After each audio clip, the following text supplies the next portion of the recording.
Hello guys, আসসালামু আলাইকুম। আজকে আমি রান্না করব পটল দিয়ে পাঙ্গাস মাছের ঝোল। প্রথমেই পটলগুলো ভেজে নিব।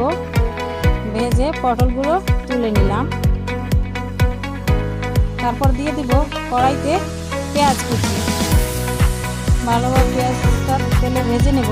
তারপর দিয়ে দিলাম আদা রসুন বাটা। তারপর দিয়ে দিলাম হলুদ মরিচ দিয়ে মশলাটা কষিয়ে নেব। মশলাটা তেল ছেড়ে দিচ্ছে। এখন দিয়ে দেবো মাছটা আমি ভাজিনি। মাছটা ভালোভাবে মশলা কষিয়ে নেব। তারপর ভালোভাবে মাছটা কষানোর পরে আমি ভেজে রাখা পটলগুলো দিয়ে দেবো। পটলগুলো দিয়ে আর একটু কষিয়ে নেব।